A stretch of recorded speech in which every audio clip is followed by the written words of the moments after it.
The sight of old battlefields invariably evokes in our mind's eye a vision of the men who fought on them in a former day. But all this, we insist, is merely an association of ideas. And we continue to insist, even though there is on record an authentic story which goes far to prove us wrong.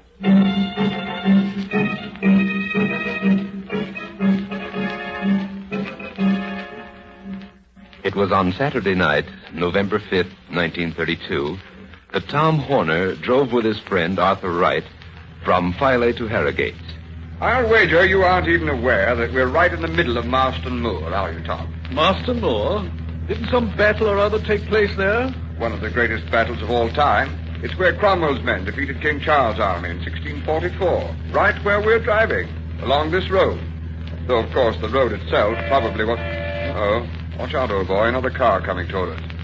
It's a bus of some kind. Just as the two vehicles were about to pass each other, Wright gasped, Tom, look out! Those men! Suddenly, two men had appeared, walking down the center of the highway, just a few feet in front of the car. I say, Tom, they've got long hair. They're wearing hats with cockades in them, and cloaks, and boots.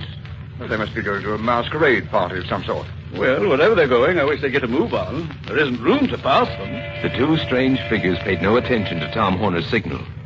Instead, they trudged slowly down the middle of the road, and Tom had no choice but to creep on behind them, for on one side of him the bus was passing now, and on the other, a high hedge marked the edge of the road.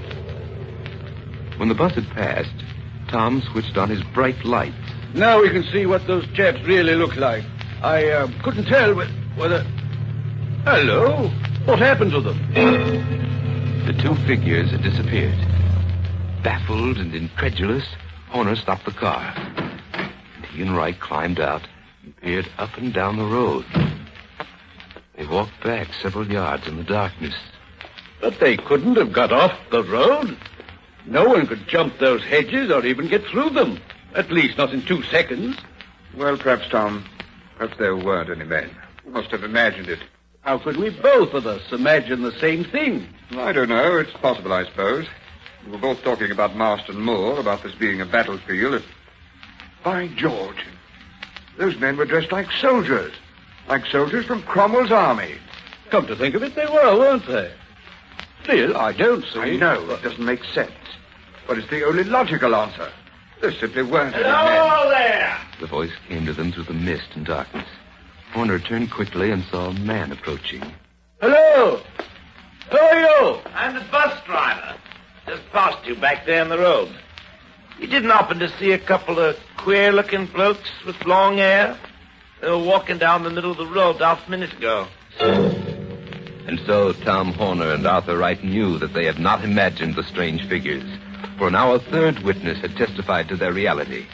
Here on Marston Moor, almost 300 years after the most famous battle of the Great Rebellion, two men, dressed like soldiers in the Parliamentary Army, had appeared for a moment and then vanished.